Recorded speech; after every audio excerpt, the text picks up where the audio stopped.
Albert Einstein once said, everybody's a genius. But if you judge a fish by its ability to climb a tree, it will live its whole life believing that it is stupid.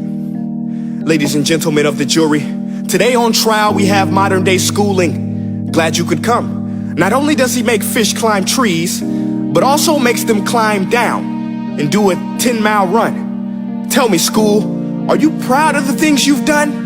Turning millions of people into robots, do you find that fun? Do you realize how many kids relate to that fish?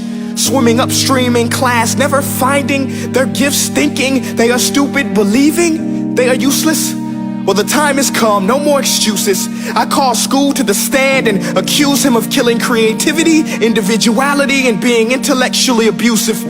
He's an ancient institution that has outlived his usage. So, Your Honor, this concludes my opening statement, and if I may present the evidence of my case, I will prove it.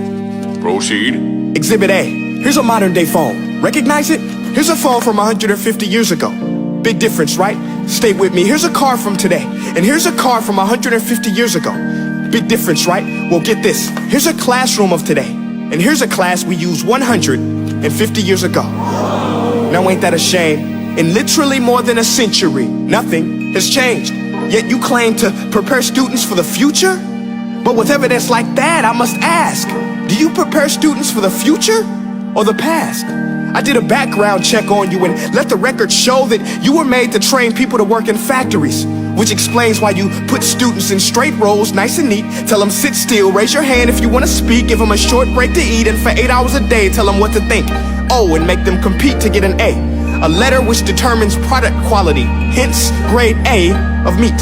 I get it. Back then, times were different. We all have a past. I myself am no Gandhi. But today, we don't need to make robot zombies. The world has progressed. And now we need people who think creatively, innovatively, critically, independently, with the ability to connect. See, every scientist will tell you that no two brains are the same.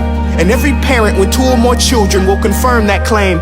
So please explain why you treat students like cookie cutter frames or snapback hats, giving them this one-size-fits-all crap. Watch your language. Sorry, Your Honor, but if a doctor prescribed the exact same medicine to all of his patients, the results will be tragic. So many people would get sick, yet when it comes to school, this is exactly what happens. This educational malpractice, where one teacher stands in front of 20 kids, each one having different strengths, different needs, different gifts, different dreams, and you teach the same thing the same way?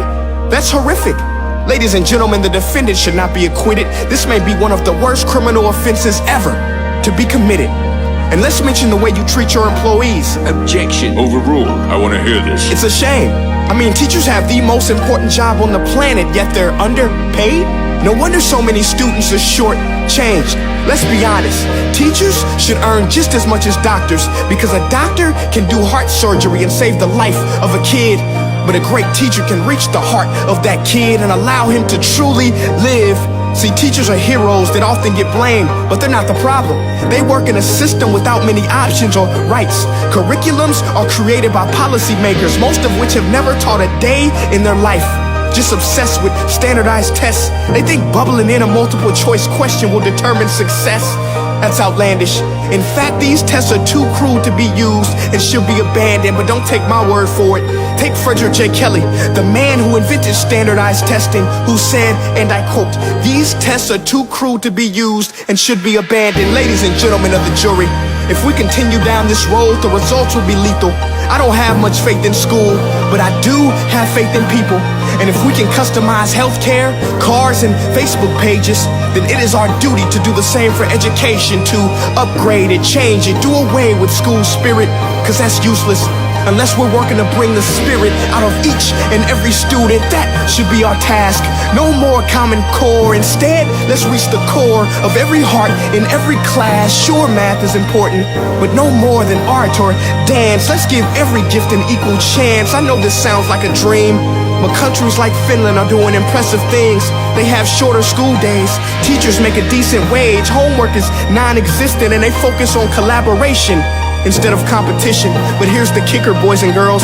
Their educational system outperforms every other country in the world. Other places like Singapore are succeeding rapidly. Schools like Montessori, programs like Khan Academy, there is no single solution.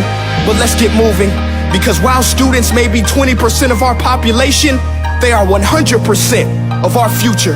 So let's attend to their dreams, and there's no telling what we can achieve. This is a world in which I believe, a world where fish are no longer forced to climb trees. I rest my case.